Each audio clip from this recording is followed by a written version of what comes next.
The derivation of value in a trading card is one of the biggest questions that we have in the trading card game industry. Or where does the value come in a trading card? I mean, the trading card exists in a paper medium, but what value do you assign it? And for what reasons do you assign value to that trading card? And I really want to go into a concept today about printing and provenance. And I think that this is a very important subject when you're thinking about TCGs in the industry. Non-investment advice, of course, as always, man, I'm a normal guy in a normal room.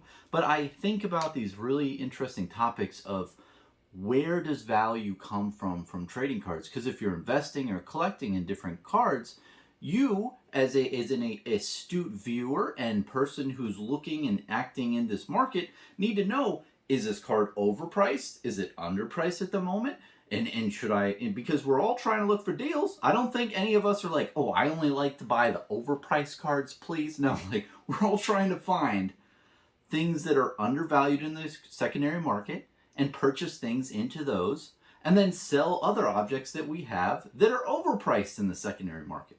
But as you've noticed, I use this word over or under price.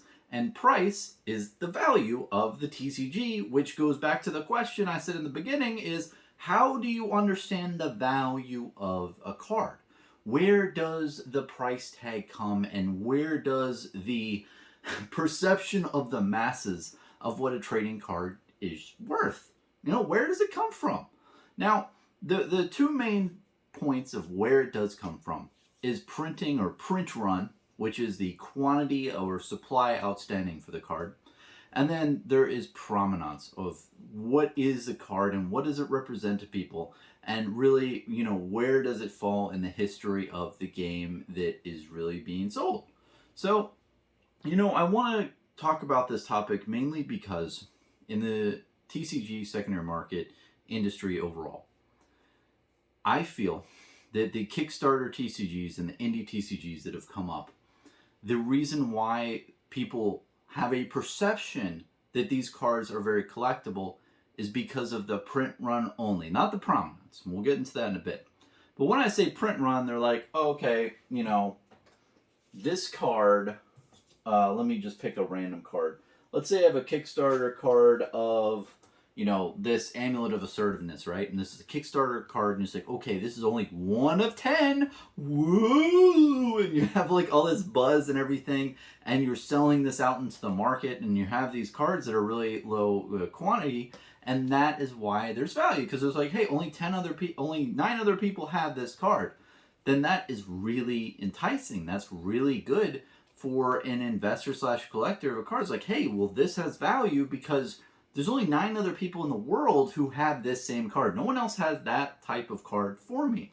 So I think that the print run, the outstanding supply, is definitely a huge driver for the price. And I think that because these new Kickstarter TCGs, have these really, really small print runs, it really does cause people to think, okay, that is highly collectible because of the print run alone. And a lot of people have really dubbed this as like, oh, okay, that company's doing this on purpose, right? They're trying to do this to us collectors. They're intentionally short printing all their product at the Kickstarter or new release, so all of us consumers will buy in high. And there's two case in points to this. One I want to say is, yes, they do short print it to make a lot of money. And the way you can tell this is if the company really is just selling you the single cards on the secondary market before they even really got into the public's hands, then you can make a case for that. But in a lot of cases, I think a lot of the times, a lot of these Kickstarter things came up and said, look, I made a card game and I really didn't think that many people would buy it. And so I only printed like 500 boxes. You see this with, Genesis Battle of the Champions. You see this in just a lot of other like newer card games out there on the current market now. Is like they didn't think they were gonna be very successful, or not only that, but they printed for the amount of market that they had currently, or around that market. They didn't go too big. And another big reason is, man, it takes a lot of fucking money to print a big print run. I think people forget that, and there's a lot of logistics and labor that go along with ordering a huge batch of booster boxes. So, there's two camps. I think there are different Kickstarters and TCGs that have capitalized on the secondary market, thinking that their price and value of a card is because it's low quantity. So they intentionally short print stuff in order to make you get your wallet and throw more money. And then on the other side of the coin, it's more of like a, hey, like the creator's like, yeah, I just printed how many boxes I thought people would want. And then apparently people just bought them out. And, now, I don't have as many. So, it's two sides of the coin in that position, I think. And you have to look at things case by case. I don't think it's really black and white for a lot. But, getting on back into the main topic, price derivation, or where price is allocated to a new trading card or any trading card out there, right, can be mainly due to supply and how many quantity are out there. Next, I want to talk about provenance. Now, provenance is a very underrated effect in the secondary market that really puts price onto a card. Let me talk about Magic the Gathering for a brief minute on alpha, common, and uncommon cards. Now, for the longest time, they were really cheap. They were like 50 cents, 25 cents, I imagine. I'm not sure what Magic card prices for alpha were in 99 and 2000, but I can tell you with a pretty high certainty that they probably did not exceed $1 in most cases. Maybe some of the Firebolt or whatever the fuck, some of the higher usage ones, okay, maybe those were more than $1, but most of them were probably just bulk 25-cent cards. Now, why are a lot of alpha Magic the Gathering cards, why are they worth so much? Why is this, look at this, Shunna Dryad, right? This is a beta card, right? Why is this card like $6 online, even though it was 25 cents a while back?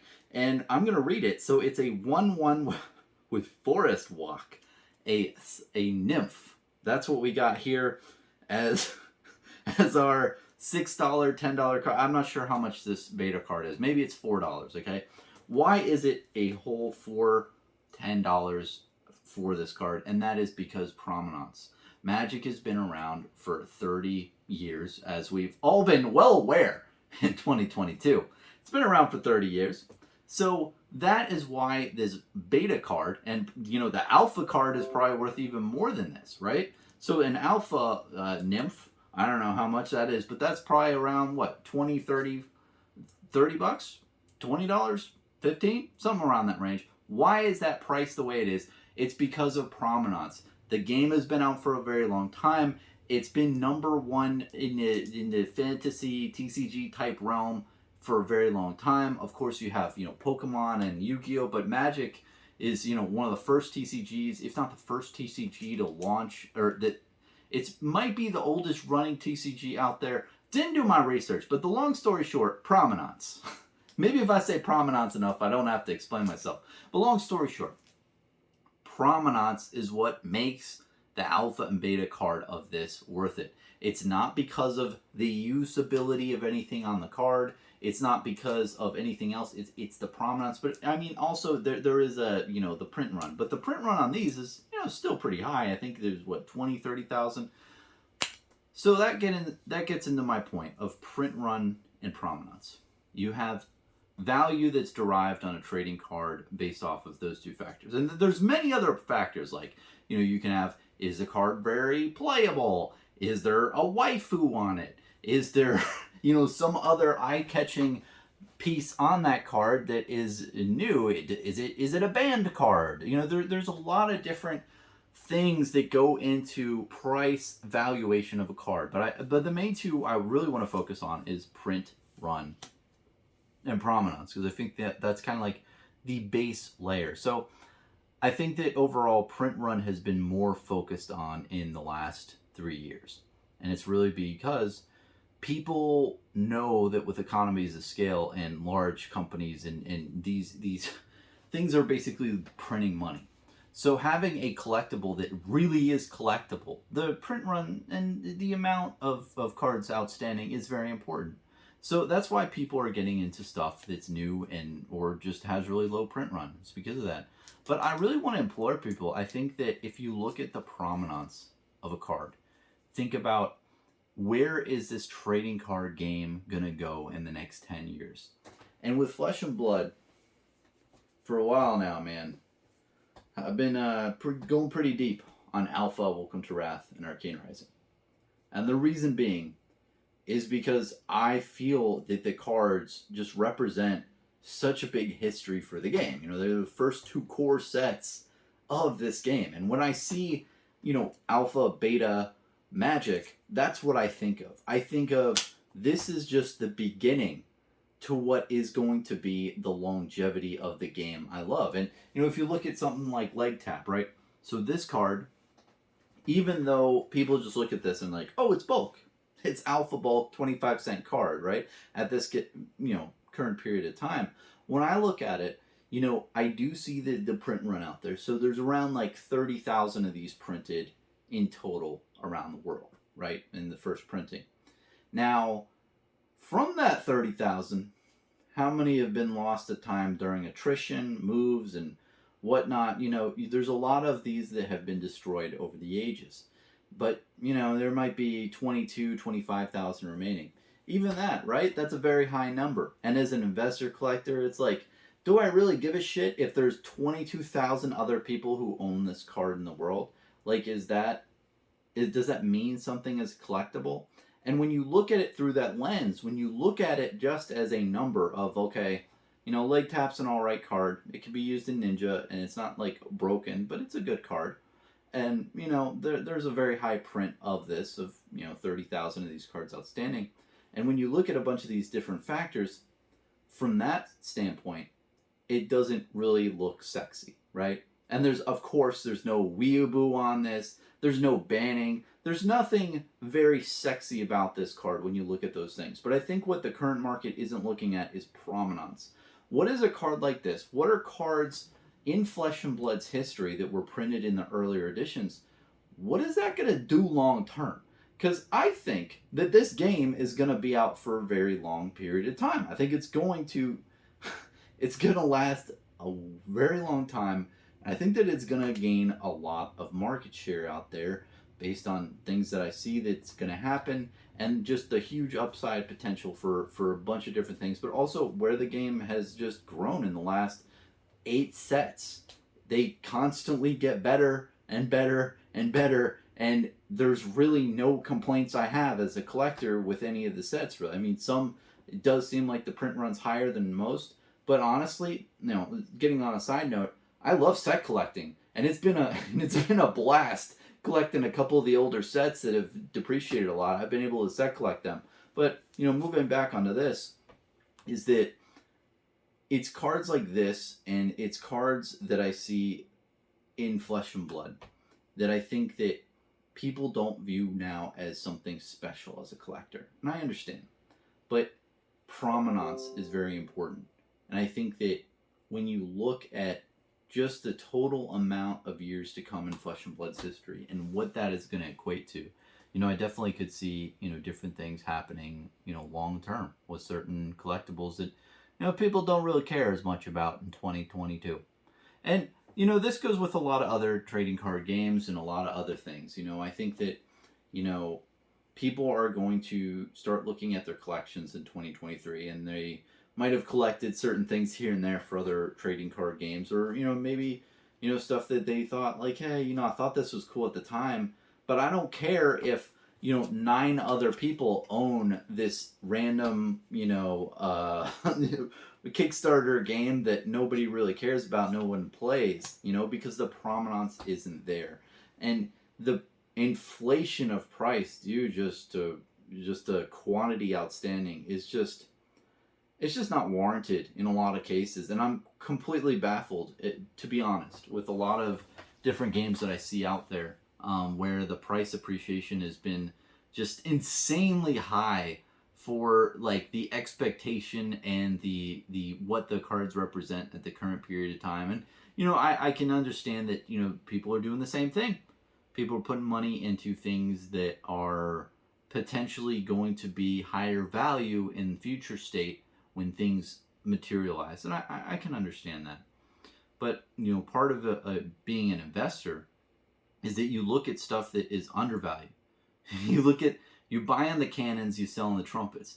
And when you're buying a card that's like sky high due to quantity and speculation, you're not making money on the buy in those cases, And I don't know. But then that goes more into the state of maybe you're just buying it because you're a collector and you really do believe in the game. Maybe you do love it, and that's when it's fine to be a collector. If you're buying the card and you're paying a little bit overpriced, it is what it is. If you are as long as you understand the fact that you are buying something that's purely speculative with high risk, go for it. As long as you believe in it.